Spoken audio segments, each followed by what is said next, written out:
everything you do to get a client falls into one of these four categories.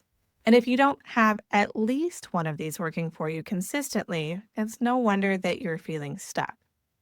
Attention creates opportunity, and opportunity creates sales. It's your job to decide which method fits your time, energy, and resources right now and to build from there.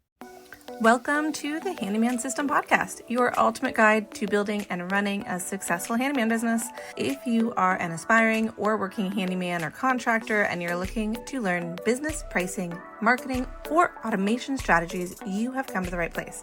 So join us as we dive into the actual tips and proven strategies to help you nail down your business goals and renovate your path to success. Your hosts are myself, Becca Ellison. I am the CEO of the Handyman System, a marketing agency that helps handyman businesses thrive, and I am often joined by Caleb Ingram, the CEO of North Seattle Handyman. Let's get started. Hey there, and welcome back to the Handyman System Podcast. This is the show where we're going to dive into the strategies that help you grow your handyman or home service business. And the goal is to help you from feeling overwhelmed. My name is Becca, and today we are covering a big one.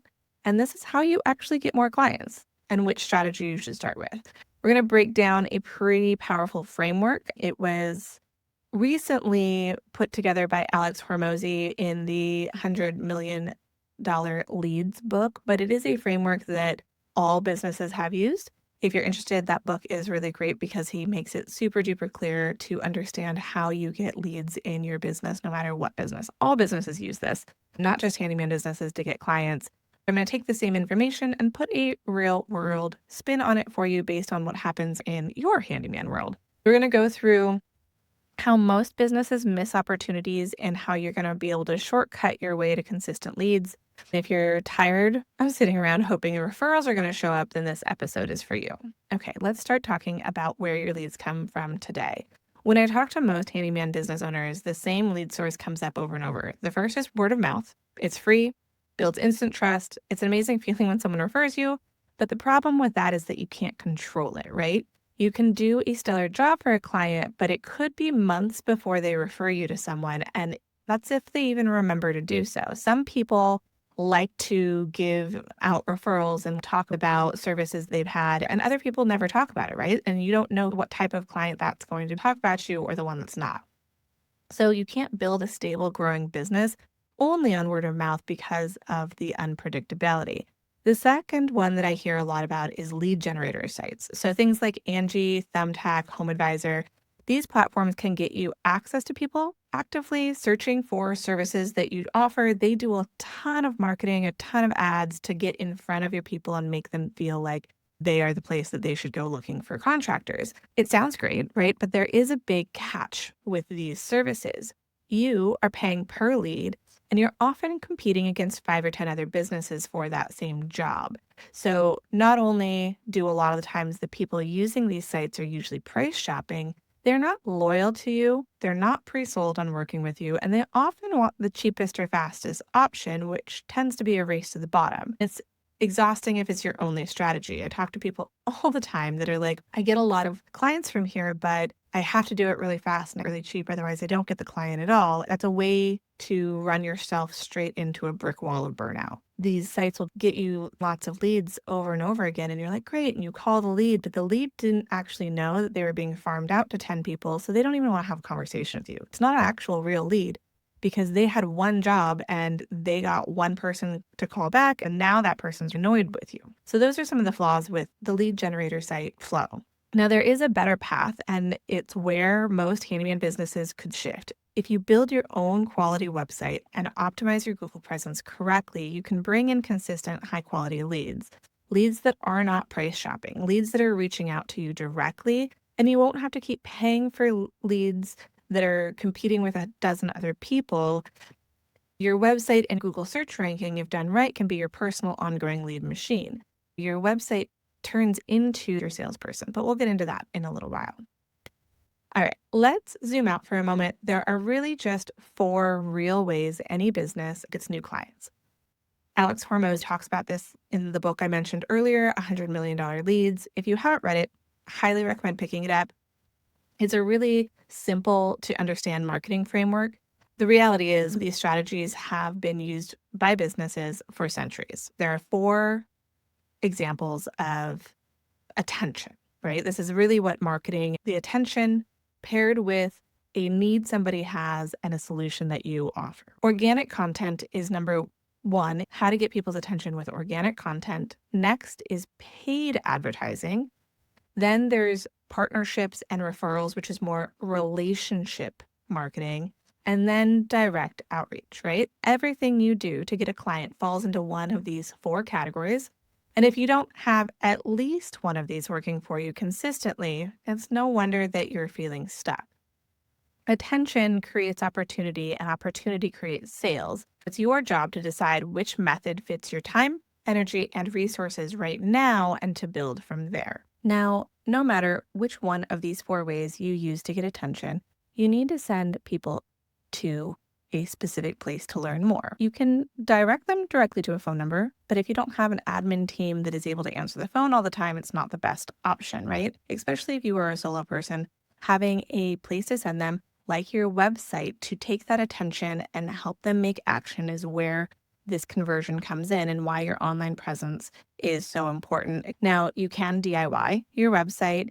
If you DIY your website and don't put thought into how to get people to do the action you want them to do, is kind of like installing a toilet but skipping the wax ring. At first glance, it looks good. You're like, great, mission successful, toilet is installed, but it's only going to take a couple flushes before you realize you have huge leaks and big problems pretty quickly. And your website is the same way. Just because it looks finished on the surface doesn't necessarily mean it's doing what it's supposed to do underneath. To spend money and effort and time to get people to become clients if your main salesperson, which is your website, is not doing the job it's supposed to. So we want to look at what's underneath. Just remember, your website at the end of the day is a salesperson, but not every salesperson is good at closing deals. You have to train it. You have to set it up to answer people's questions, calm their fears, and guide them clearly towards the next step you want them to take. Whether that's calling you, filling out a form, requesting a quote in some way, that's up to you, but you want to guide them to that final way of contacting you. Now let's dig into what these strategies actually look like in real life. Number one was organic content, right? So this means showing up for free, providing value. It could look like posting project photos on Facebook or Instagram, sharing simple DIY repair. Organic content means showing up for free and providing value. It could look like posting project photos on Facebook or Instagram, sharing simple DIY repair tips on TikTok or YouTube, or writing blogs that can answer homeowners' questions like how to fix a leaky faucet, how to tell if you have wood rot in your house, things like that. Every time you post, your goal should be to naturally lead someone back to your site, your booking form, or your calling. And the goal is to build trust over time, not spam people. People trust people that educate them. If you can have somebody go, oh, I didn't know that. That's interesting. Maybe he can help. That is the goal here with your organic content. The next stage is paid ads. And this is when you're paying for visibility. You're paying for that attention. It might be Facebook ads targeting local homeowners, Google local service ads, or regular Google ads that you put at the top of the search page. But here's the key. When you run ads, you need to send people to a landing page, not just your home page of your website. A landing page is another page on your website, but it is simple and focused towards one thing on the design, and that is to get visitors to take action, like requesting a quote. You don't have distractions. You don't have 17 menu options. It's just one path forward. And that's where a lot of small businesses struggle. You pay for ads and then you throw them to your website and say, hey, here's the house. It's kind of like somebody saying, I need to use the restroom, and you live in a mansion and say, yeah, head inside, you'll find it. And then they're going to get lost on the way, distracted with all the different things, where when you pay for ads and you have a landing page that's speaking directly to the specific thing on that ad, it's like saying somebody needs to use a restroom and you led them directly to the restroom so they could do their business, you know? So paid ads are just a very fast way to get in front and get those leads the same way, but you're paying for that visibility. The next is partnerships and referrals. And these are the partnerships and referrals can be overlooked. This is part of the relationship marketing, which those word of mouth referrals are part of as well, which usually handymen do really good at, but it's inconsistent, right? The partnerships and referral side of it is being more strategic. How could you build a relationship with realtors who need reliable handymen for their clients? Or connecting with property managers or another contractor who doesn't offer what you do. There are lots of remodel contractors out there that don't want to touch handyman size work. And wouldn't it make sense to have contractors refer you the things that they won't touch? And then when people come to you with bigger jobs that you don't touch, you have people you can refer out to as well. You can even set up a simple referral program for your past clients, like refer a friend and get $50 off your next service. Relationships take time, but they pay off with warm, easy to close leads. So they're really helpful. This is a long-term strategy, mix of the two. The next one and the fourth one we have here. So we've gone over organic content, paid ads, partnerships and referrals. And this final section is direct outreach. This is the old school hustle, but it still works. So it's still valuable to do. This means dropping off flyers in neighborhoods you want to work in, offering seasonal maintenance specials in local Facebook groups, or even cold messaging businesses or homeowners offering your services. It is more hands-on, but it's often free or low cost and works when you need quick wins.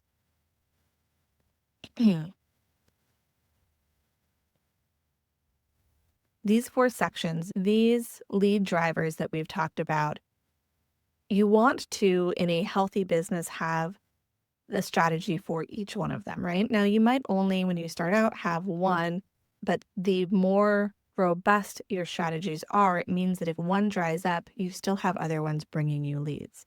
It's so powerful and beneficial that we even have a step-by-step 30-day blueprint for our handyman clients with daily action items, templates for posting, templates for emailing and reaching out, and even templates for designs for used for flyering. It's all part of our 30-day client blueprint that we have for sale on our website. And you can even get 50% off of it if you go to www.30dayclientblueprint.com/ad as in AD. This is a really great resource that you can get 50% off, and it will literally say, on this day, do this, use this template, post in this way, and it's to help you get clients and to use each one of these 4 strategies and 4 frameworks so you have a robust marketing machine with minimal effort. Finally, let's talk about the part that most businesses skip, which is tracking the data. If you set up your data tracking correctly in the beginning, it keeps working for you automatically. But if you skip it, you won't know what's actually working and you're going to be stuck guessing. So a lot of people I talk to, I say, where do your leads come from? There's never a clear, I know people come from this direction.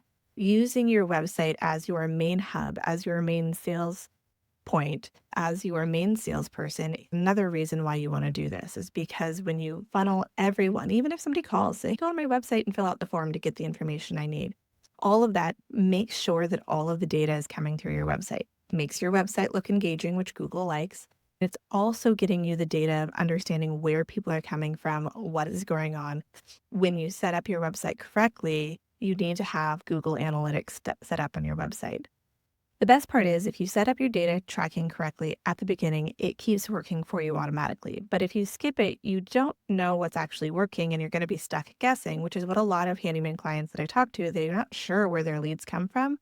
And that is a huge problem. So if you use your website as the main focus point of where you send everybody, it's beneficial because it's doing the sales for you and also tracking and capturing all that data. On the back end of your website, you need something called Google Analytics installed. This is going to tell you who is visiting your website, where they're coming from, what they're doing when they get there. It's basically like a report card for your marketing efforts. It's going to say, hey, this person came directly. This one came from a referral from Angie.com. This one came from Facebook. This is paid ads. This is how you're showing up organically. Google Analytics is going to tell you all of that. It's going to say how many people are coming in. It's going to be able to tell you how many people are coming in and looking at your website on mobile versus desktop. So you can look at it and go, oh, 80% of my clients look at my website on mobile. Let me make sure it's super mobile friendly. Hey, it looks like most of my clients are 35 to 44. How can I align what I'm talking about to matter to those people who are in that really busy, like they're set up in life a little bit more, but they are super busy with family and work and house and everything. It helps give you so much information on how you can market and how you can show up better for your clients. So you need your Google Analytics installed on your website.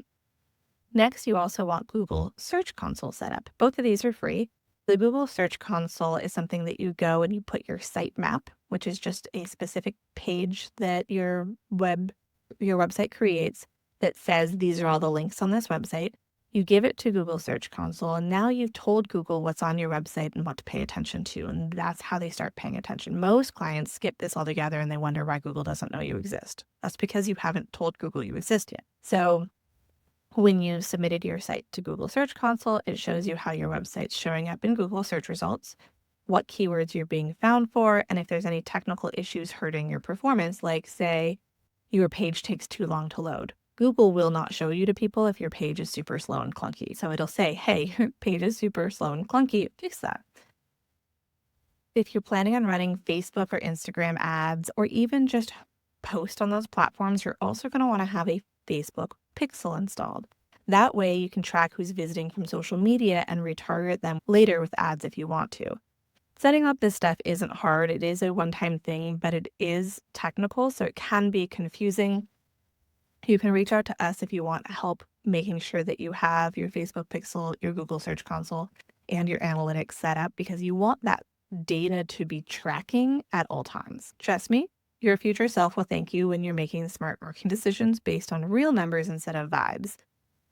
If all of that sounded like gobbledygook, again, you can reach out to me and we can help you set all of that stuff up. If you want to DIY, it is 100% DIYable. You can literally go to YouTube and say, how do I set up Google Analytics? And you will have somebody with a video that'll walk you step by step.